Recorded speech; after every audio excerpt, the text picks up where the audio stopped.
ان کو مشرک کہتے ہیں، ان کو کافر کہتے ہیں، ان کی کافر اور مشرک کہہ کر تمام زوار کی توہین کرتے ہیں، لیکن اس کے باوجود بھی ہمیں چاہیے کہ وہاں پر جانا کسی صورت میں ترک نہ ہو۔ آیت اللہ صافی گلپائیانی نے خود فرمایا کہ میرے پاس بہت سارے استفسار کے لیے آتے ہیں سوالات کہ اتنا ہمارے ساتھ زائرین کے ساتھ وہاں توہین آمیز سلوک ہوتا ہے تو ہم بائیکاٹ نہ کریں ان لوگوں کا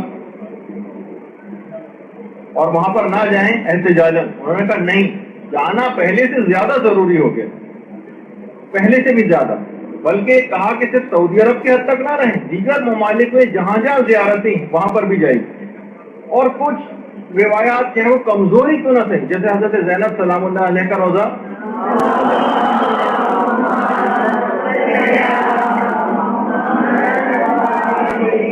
شام میں ہے، وہ تو معتبر اس سے ثابت ہے اور علماء کا نظر کی ہے، لیکن ایک ان سے منسوخ ایک ان کا ایک روزہ مصر میں بھی، کہا کہ اس کمزور روایت کے کی بھی پاسداری کرتے ہوئے وہاں پر بھی ضرور جانا چاہیے، کیونکہ آپ کا وہاں جانا جو ہے اسلام کی ترویج اور تبلیغ اور اپنے مکتب فکر کی ترویج و تبلیغ کا سبب بنے گا، وہاں پہ بھی جانا ترک نہ کریں، وہاں پہ بھی ضرور جائیں۔ تو بہرحال آیت اللہ صافی گلپائیانی ان کی خاص طور پر انہوں نے کہا کہ نہ صرف جانا ضروری بلکہ اب تو پہلے سے بھی زیادہ ضروری ہو گیا، اور خود کہتے ہیں کہ جب میں سفر حج پہ جب یہ تشریف لے گئے تھے تو کہنے لگے کہ میں جب وہاں گیا تو اکثر وہاں پر جو مدینے میں جو مختلف افراد ہوتے ہیں اور پولیس والے بھی ہوتے ہیں تو میں اپنے اسلامی اخلاق کا مظاہرہ کرتا تھا، ان کو سلام کرتے ہوئے گزرتا تھا، میری بلڈنگ جس راستے میں جہاں سے میں گزرتا تھا وہاں پر ان لوگوں کی چیک پوسٹ ٹائپ کی پڑتی تھی، سلام کرتا تھا، وہ لوگ جواب دیتے تھے۔ ایک دفعہ انہوں نے متاثر ہوئے مجھے اپنے پاس بٹھا لیا، آیت اللہ صافی گلپائیانی، تو کہہ رہے انہی کے اندر ایک تھا فوجی، وہ جو ہے وہ نجران کا تھا، تو کہنے میں نے اسے پورا واقعہ مباہلہ جو ہے جو نجران کے عیسائیوں کے ساتھ اور قرآنی آیتیں بتائی تو بہت ہی حیران ہوا، کہنے لگے اس سے پہلے میں نے گویا کبھی سنا ہی نہیں ہے۔ پھر کہنے لگے میں روزانہ جب وہاں سے گزرتا تھا تو یہ نوبت آ گئی کہ وہ لوگ مجھے بٹھا کر مختلف چیزوں پر سوال جواب کرنے لگے، تو انہوں نے کہا کہ ایک طریقہ کار یہ تھا کہ ذرا پرانا دورہ شاید اتنے حالات نہ رہیں، یا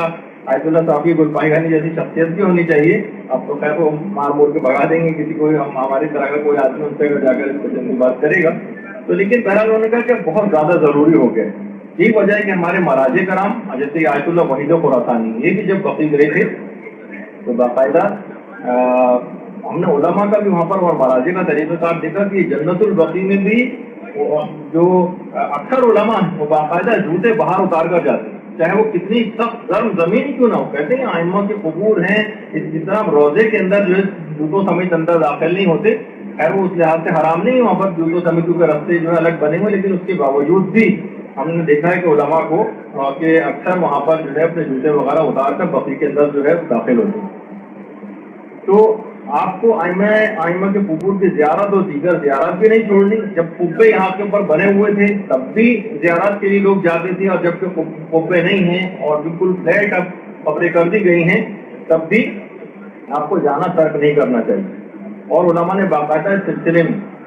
جو اس قسم کے وہابی افکار ہیں، خود آقا کستانی کا بھی باقاعدہ جو ہے وہ پورا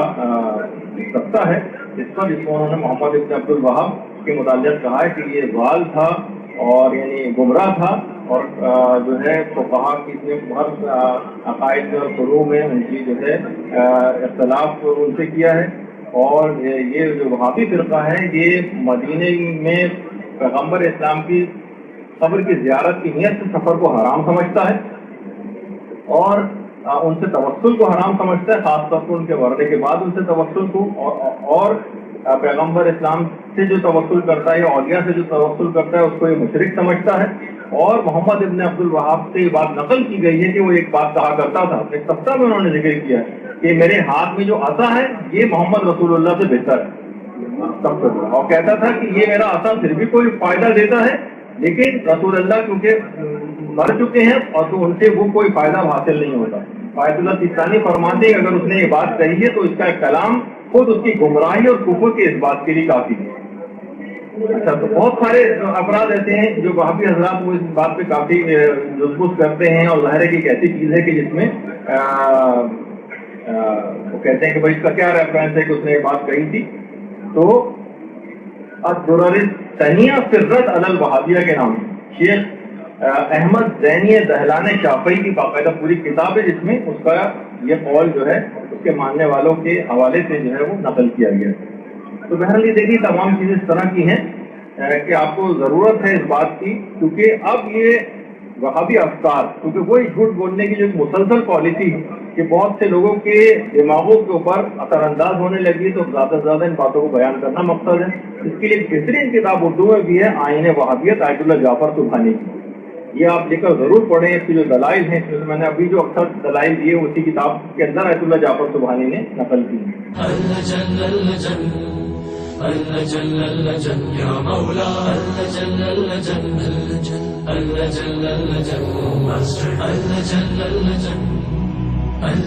یا صاحب السماء